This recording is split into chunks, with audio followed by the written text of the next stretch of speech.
Welcome to Independence, the FIEC podcast. My name's Phil Topham, Executive Director of the FIEC, and I'm joined by our National Director, John Stevens, this morning. Hello, John. Hi, Phil. And our Head of Local Ministries, Graham Beynon. Morning, Graham. Hi, Phil. We're going to do our regular dive into the news. Adrian is off on a jolly up in Keswick, doing the Leading Well course, so we wish him well on that. Seriously, a very good ministry, helping churches to raise lay leaders. And you're off the bench, Graham, today to fill in for Mr. Reynolds. Yeah, happily so. Excellent, brother. Well done. Hey, Graham, just tell us a bit about the local conferences that have started this last couple of weeks in FIEC. So I think we've had 3 so far, at Sunderland, West Midlands and Edinburgh yesterday in Scotland. Yeah, that's right. So our local conferences run from kind of end of February through to June, 27 conferences around the country. Great chance for leaders of all sorts, leadership teams and so on, to get together with people in their kind of neck of the woods.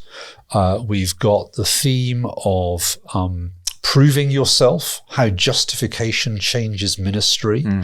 And so far, some very warm reports on how that's gone, and both the material, but also just the leaders getting together, sharing what's happening in their area, praying together, friendships, support, encouragement. We need that in ministry, and it's a way the FIEC helps provide that in different localities. Excellent. So find the one nearest you. You can book on the website, and that's a great time of fellowship together. And our big conference coming up, John, is the Leaders Conference. Tickets will go on sale in the next week to 10 days. We're excited to be considering the theme of pastoring, shepherding in November. Yeah, we're going to be back at Blackpool. Brian Croft is our main speaker, a whole raft of other speakers and other seminars that are going to be there. We're wanting to really equip people for the challenges of local church ministry as they care for and look after kind of God's people. So I think that's an issue that's relevant for every single kind of leader in local church. We want to reiterate our conference is not just for pastors. Although we're talking about shepherding, we kind of recognise that work of caring for God's people, teaching them, discipling them is actually done by a range of people across church life. So the conference has always been for kind of leaders in local churches, whether that be pastors, elders, deacons, youth workers, women's workers. So we would love the whole range of a kind of local church kind of leaders to come and join us. It's a great opportunity to come with your whole church leadership team.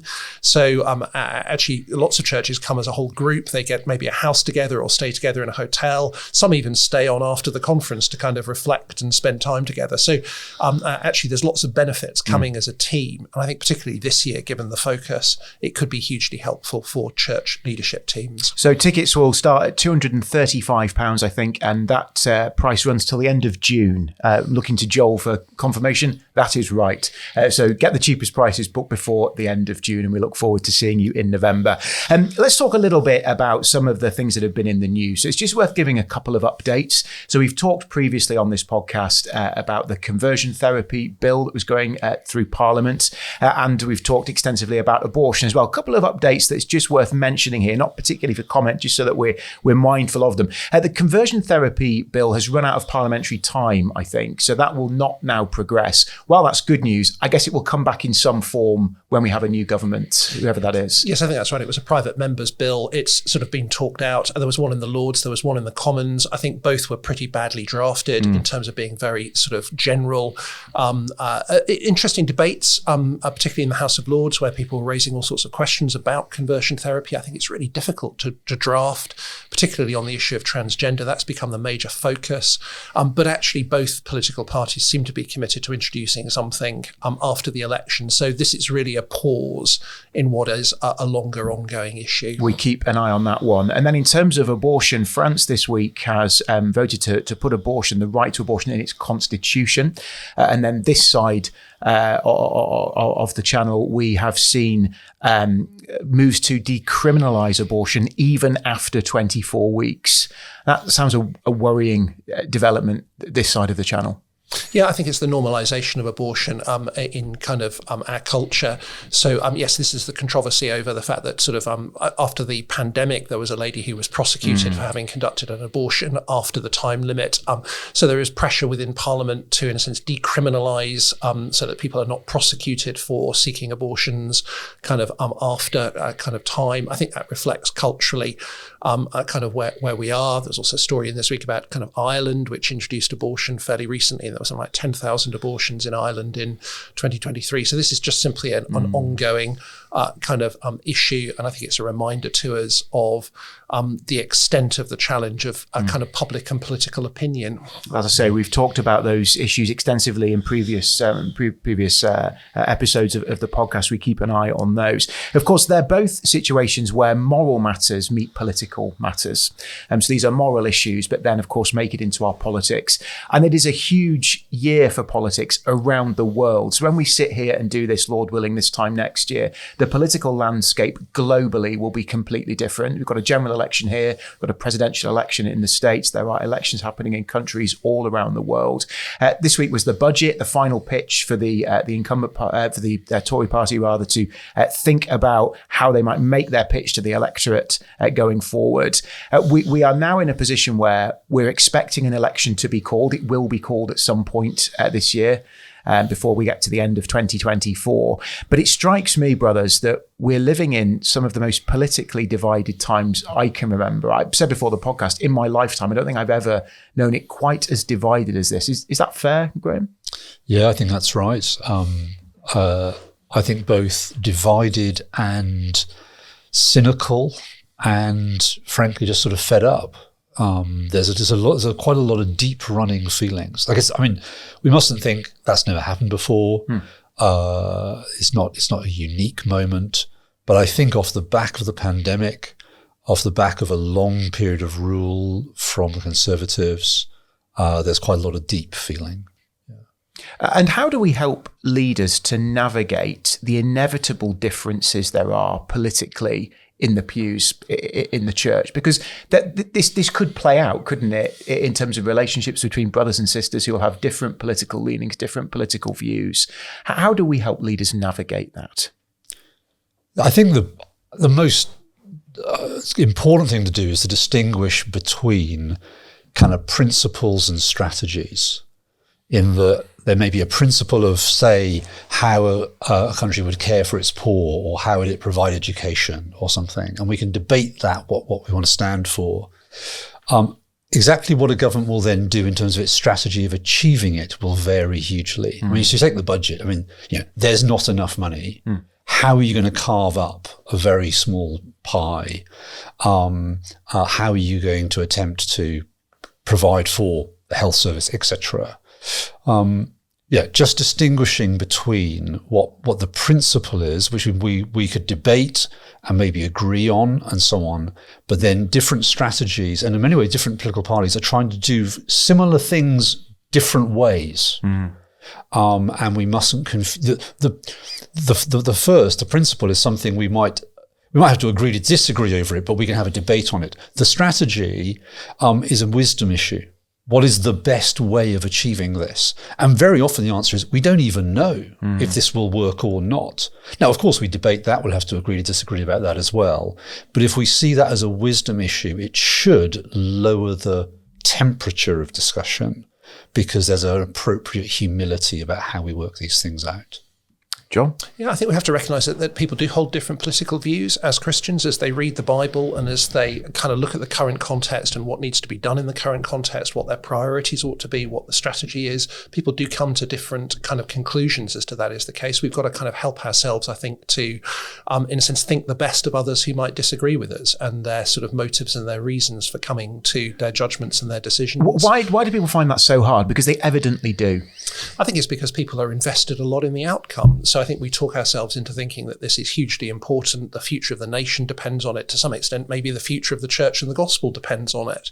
And so therefore it gets invested with great significance. And, there are a few moments in our life where we're faced with simple binary choices, one thing or the other, which does have sort of significance kind of for us. I think we can often overblow the kind of degree of difference of what will happen in practice. So actually most governments face pretty much similar constraints on what they're able to do. They have a relatively limited amount of movement within those. And I think one of the frustrations with politics at the moment is that politicians can't quite tell us that. They all want to say that they can bring about radical change and it will be better. But the reality is that many of the deep problems that are being addressed are not easily solved. But we are by nature tribal people. We like to win. We like to feel vindicated. We like to feel that our view is the one that everybody else shares. And I think that actually generates a high degree of kind of hostility towards others who don't agree with us. We might feel threatened by them and by their views. We might deeply disagree with them. And that's something that we have to navigate and challenge. Actually, as Christians, we're doing that all the time.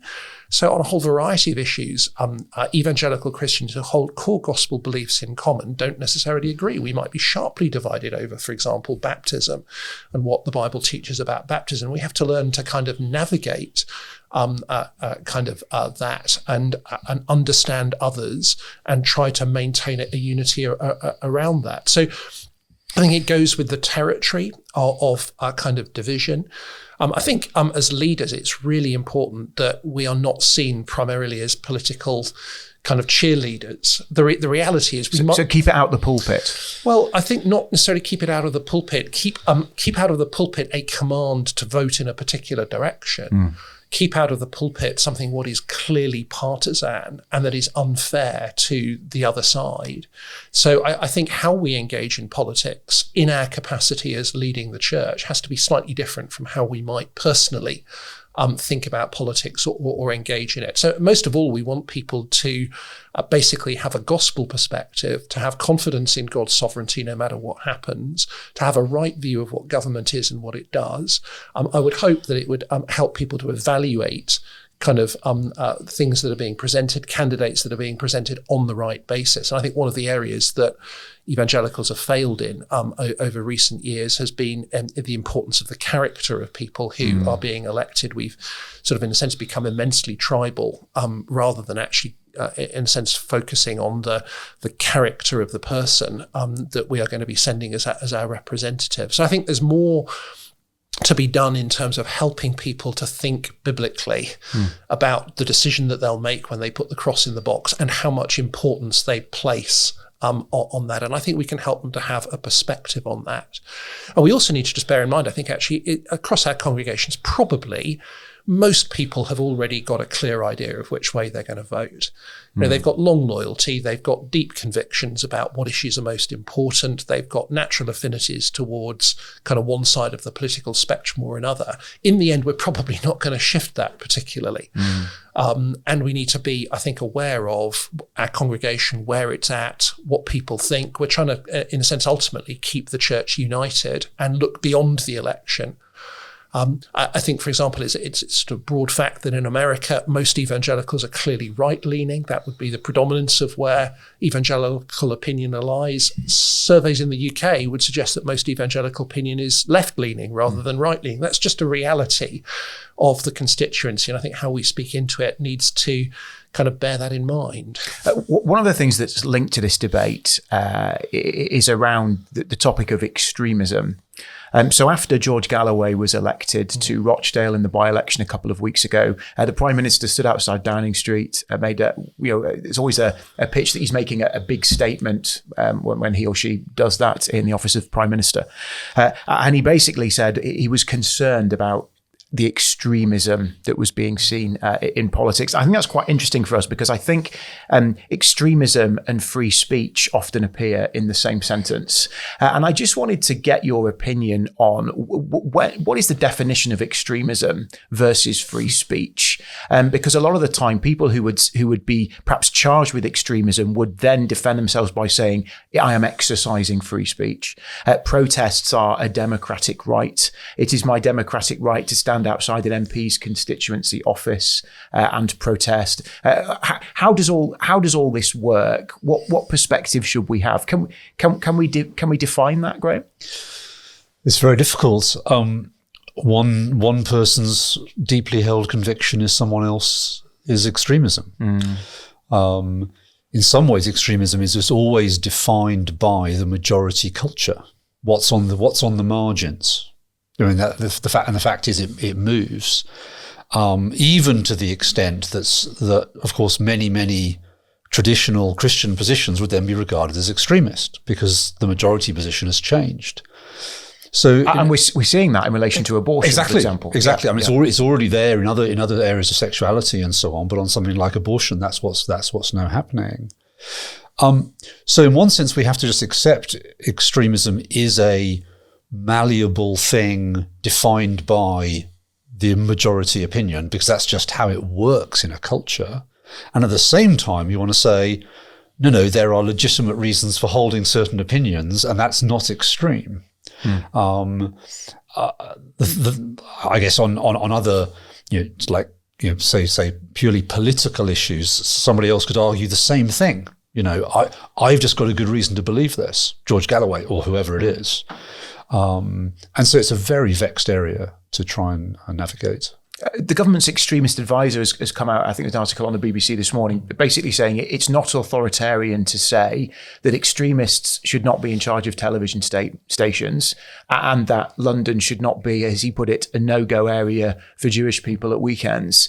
I mean, he's quite vexed by it, John. Yeah, I think so. I mean, and actually that reflects the context at the moment. What's driven much of this has been the kind of the pro-Palestinian protests and the impact that they have had, particularly on the Jewish community in London and just more widely on kind of public life. I think some of the kind of fears about extremism have been bound up with people who have made comments like the Labour candidate who was rejected ultimately in the Rochdale by-election, sort of who seemed to be claiming that kind of Israel had known of the Hamas attacks. And I think sort of some views about kind of Israel's behaviour, those are sort of extreme. They seem to be completely disconnected from the reality kind of on the ground, but they stir up a kind of a hatred and an opposition that then leads to protests and abuse of others. And but people would say that's free speech. That would be the pushback. Well, I think this is the kind of the tension that people are trying to navigate. There's a difference between free speech, holding an opinion, which might even be a stupid and wrong opinion, but at one level, the freedom to hold it and to express it, and the way that is carried into effect, which is then actually impacting on other people and their ability to be able to go about their lawful lives. So there's a difference between holding a kind of a view about the kind of Israeli-Palestinian conflict and creating an environment in which other citizens, Jewish citizens, are unable to go about their lives in an ordinary way. The same applies in relation to politicians. There's a legitimate place for being able to protest, being able to bring to politicians' attention strongly held views. But when that becomes a kind of attacking their families, their homes, and preventing them from being able to sort of live their ordinary life and to, in a sense, feel secure and safe, then at that point it's moved into kind of something altogether more dangerous. And this is kind of part of what the law has wrestled with for a long time. What is legitimate protest? What is the point at which that has passed over into a wrongful intimidation of others that prevents them from being able to sort of carry out their ordinary life and live freely as well. So I think free speech is actually slightly different from the way that you might treat and intimidate kind of other people. So what you say, how you say it, and what you say and how that causes other people to act are crucial kind of parts of that. Because in the end, we want a society in which the vast majority of people are freely able to participate and express their views and go about their life in freedom, not feeling threatened and intimidated. And it's not just those things. It's kind of, just stop oil protesters, kind of in a sense preventing people from being able to go about their ordinary life by gluing themselves to roads or interrupting sporting events. Now, at one level, the views can be expressed, but is it right that people should be able to, as it were, encourage and take action that prevents people from being able to live sort of freely? So it's a balance of kind of rights, and I think free speech is not is a different issue from kind of extremism that, in a sense, impacts on the rights and freedoms of kind of others, and that's why the government is wanting to, in a sense, clamp down on sort of what they call hate preachers who are basically encouraging other people into extremist action, which prevents others from being able to exercise their rights and freedoms. Graham? The real danger there, though, is then when simply holding an opinion is labelled as extreme in that offensive, not just you're causing offence to somebody that don't like you, but you are obviously stirring up hatred, etc.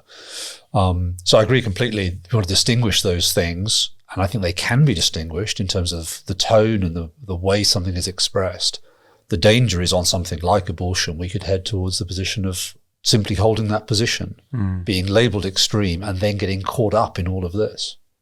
I think that's the danger with the language of extremism. Is it sort of it implies it's the idea that is extreme and that ought to be prevented, rather than the action that is sort of resulting sort of from it. So I think once you start saying that certain opinions are seen as being kind of extreme and therefore they ought to be eliminated, then you're into the danger of controlling what people think, controlling what people are sort of able to believe, indeed what people are able to sort of practice in terms of, for example, freedom of religion. Something else that is being navigated by the Church of England is reparations for slavery. So this week they've put aside 100 million, I think it is, which they want to use for reparations for historic involvement in the slave trade. The 100 million has not been considered enough. I think the wider question is not so much about the whys and wherefores of what the Church of England have decided to do, but actually, how as Christians do we navigate very different positions on what this might look like? So there'll be different positions in our churches. There will be different positions amongst those listening to this podcast. What should that look like, and how much attention should we pay to that, and how should we be involved in it if necessary? Well, I think this is a big debate that is beginning, on which there are actually really strongly divided opinions at the moment. And I don't necessarily know what the answer is or where it will go. But it's the whole question of how do we deal with a history of racism, a history of slavery, a history of colonialism, and institutions and individuals who quite clearly today have benefited from that in the past. So we might sort of initially recognise that past behaviour was wrong, that sort of it shouldn't have been done in the way that it was done, that people were mistreated, and that has ongoing consequences. Actions in the past, although they took place in the past, they do have ongoing consequences for people in the present. So there are those who are arguing that actually there is a responsibility on those who've benefited from that wrongdoing and continue to benefit from it, that they ought to seek to put right something of that wrongdoing. That's, I guess, the essence of what reparations is kind of all about. So the Church of England in this instance has decided that it's going to set aside £100 million to do this. It now wants to build that up to a fund for sort of £1 billion. And the background behind that is that the Church of England has £10 billion of kind of endowment funds. That goes back to something called Queen Anne's Bounty, which was kind of established in 1704 to provide money for the church. And quite a lot of that money came from the transatlantic chattel slave trade. So the current endowments of the Church of England can be traced back quite clearly to finance that was made available that came from the slave trade. Now, it's worth saying that the church here is deciding to do this voluntarily. This is not something that somebody has said they've got to do this. There has obviously been, on the part of the church leadership and the church commissioners, a decision that they feel that it is right, that they want to do something to put right what is seen as this kind of historical sort of wrong. So this is not a compelled, forced kind of reparations. This is an act of choice on their part. Now, having said that, there is kind of divided opinion on that. So the church at the same time is investing money in mission. There are those who are saying churches are declining, churches are being shut, kind of clergy posts are being kind of removed. How can we possibly be spending money sort of on writing something that took place several centuries ago when there are actually these current issues that the church is grappling with right now?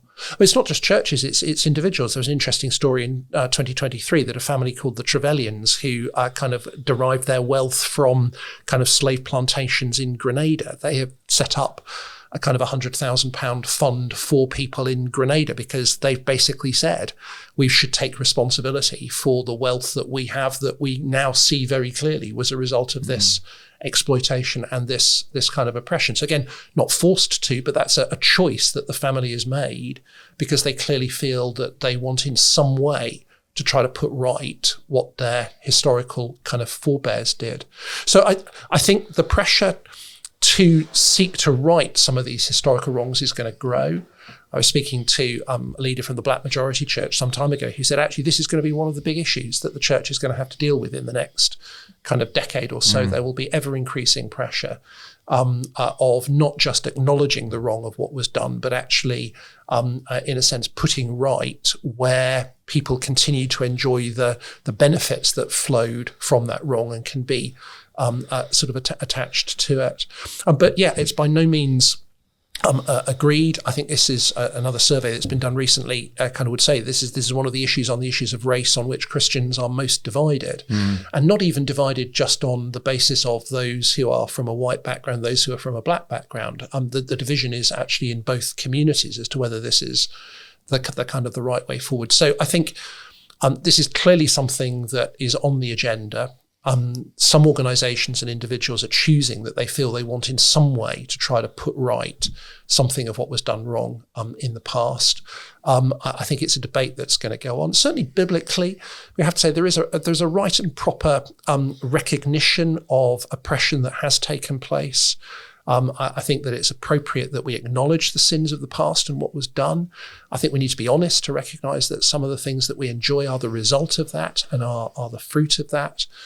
It's another question as to whether or not that gives a personal responsibility. I mean, again, one thinks of Zacchaeus, the man who sort of, in a sense, gave back. He went above and beyond, didn't he? But having said that, he was personally responsible sort of there.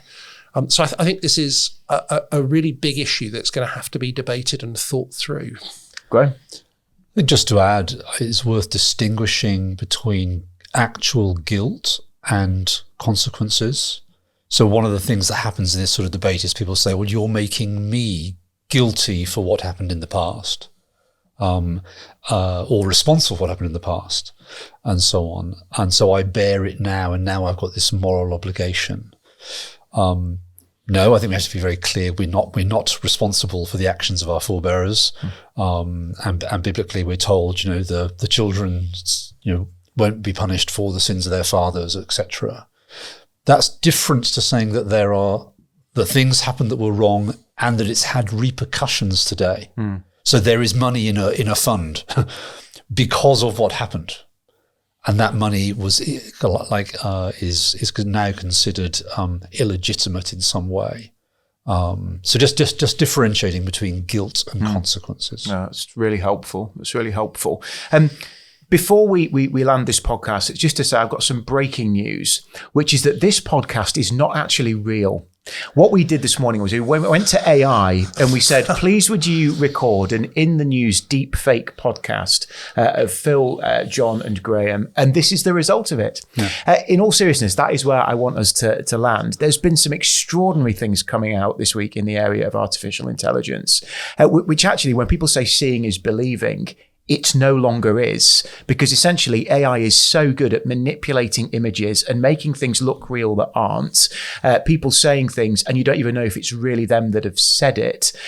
This has got a huge potential for interfering with democratic process, for making people believe things they shouldn't believe. How do we navigate this, and how do church leaders help people in their churches to navigate this who are perhaps coming across things on social media, going down kind of rabbit holes on YouTube and that kind of thing, which are fundamentally unhelpful to a rounded worldview? I think this is going to be a massive issue going forward. And we saw it this week, didn't we? With Donald Trump being pictured with African Americans, even though the pictures were completely fake. I think, is it Google's AI generator that's been throwing up pictures of black popes when asked to generate them? There's never been a black pope. We'd love there to be, but there hasn't been. All these kind of things. How do we navigate it? Well, I think there's a multiplicity of things involved there. So on the one hand, AI as technology, the ability to process very rapidly and do things, that is one particular problem. And the speed and the scale of what AI is able to accomplish, does that take away from human freedom? Does that going to render people kind of out of jobs, out of work? Is it something that ultimately is going to become more effective and intelligent than human beings and is going to take over? So there's all sorts of questions about the nature of this technology and where it might go and where it might head and the degree to which it needs to be regulated in order to prevent that happening. So there's an issue of kind of AI sort of itself. The issue that you're raising is much more actually about the truth of images, pictures, absolutely, what we can believe. Now, AI is a mechanism that's used to create that. That's not intrinsically a problem of AI. So you might actually say that in relation to the pictures produced by Donald Trump, somebody has chosen to want to generate pictures of Donald Trump. And it wasn't him. It was a conservative radio station in the States. But essentially somebody has used AI simply as a tool to pursue their own agenda. The Gemini, which I think is the kind of the Google thing producing these images, clearly behind that, there is an inbuilt bias into it to actually generate images of those from a particular ethnic background, which is why when you ask it to produce a picture of a pope, it produces a picture of a pope as a black pope. Now, again, that reveals that AI at one level isn't intelligent in and of itself. It's actually what the human beings have put into it at the beginning that determines what the processing system will kind of come out with.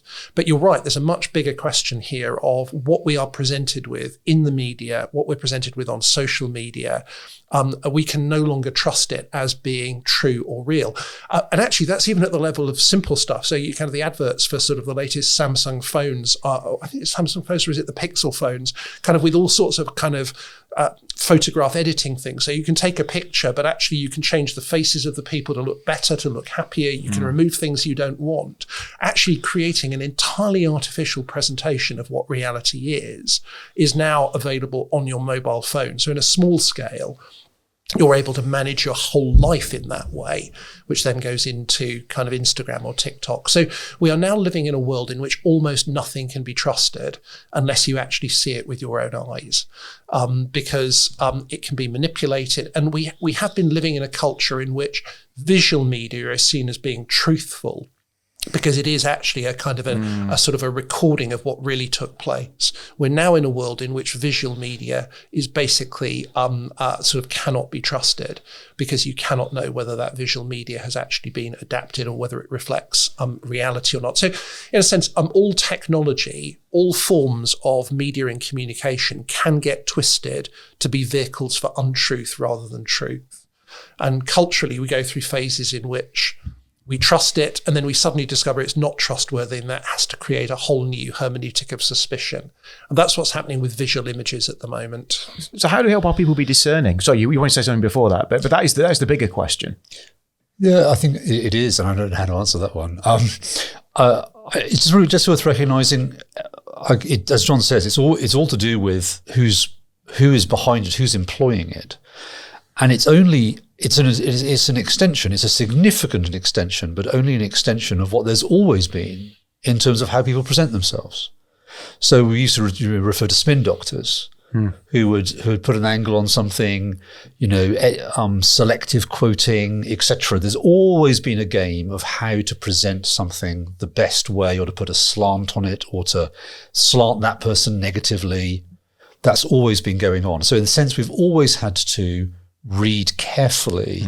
This is just a whole league up, because now I can actually see somebody saying something that they haven't actually said. I think there's going to be real pressure on what news sources to trust, like the BBC reality check type kind of BBC Verify, I think they call it, don't they? Yeah, that's right. Yeah. There's going to be huge pressure on that now, in a sense, for not just for the odd story, but for every story.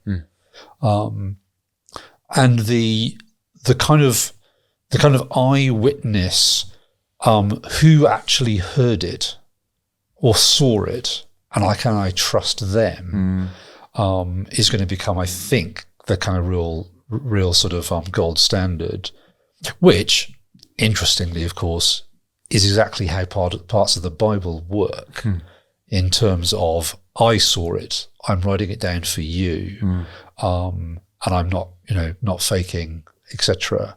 Other people saw it. There is eyewitness testimony. 1 Corinthians 15, go and speak to those who are still alive who saw the risen Jesus. Sorry, John, you were going to comment. I think that's absolutely right. And I think actually there's an opportunity for the church here. We need to be a community of truth and a community of truth tellers in a culture in which people don't tell the truth and distort the truth.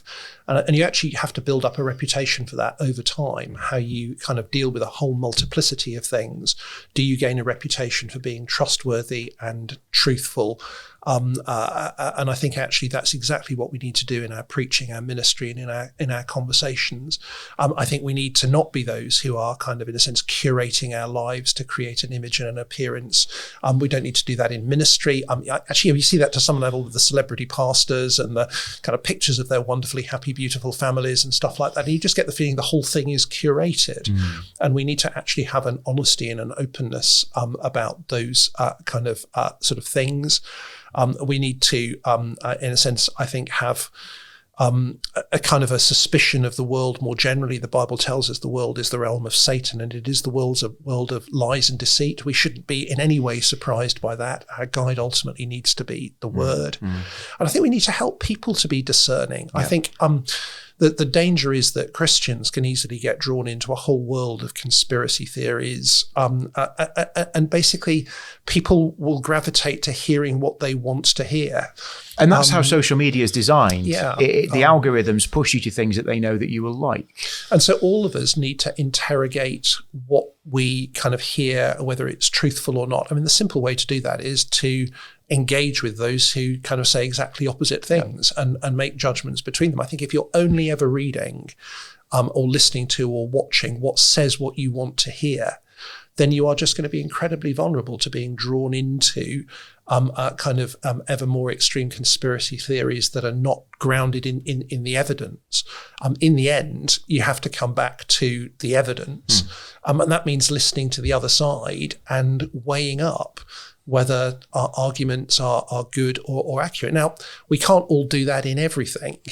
It is partly our job as leaders to do that on behalf of people on some things that are really crucial. But actually, that sort of getting stuck in only listening to what says what we want to hear is just a recipe in the end for being taken in. Yeah. Brothers, time has beaten us. I'm very sorry, Mr. Beynon. 30 seconds, brother. What were you going to add? Well, I don't know if it's worth it, but the greatest deep fake surely is actually the misrepresentation of God, where we put words into his mouth and he apparently says things he never said. And that has been happening for a long time. And actually the church needs to be that community of truth and transparency and openness, and let God say what he truly says, and let him disagree with us when he wants to. That was well worth saying and a great place to finish. Brothers, thank you so much. This has been Independence, the FIEC podcast, our regular dive into the news. Do rate, leave a review so others can find it, and we'll speak to you again very soon. Thanks, brothers.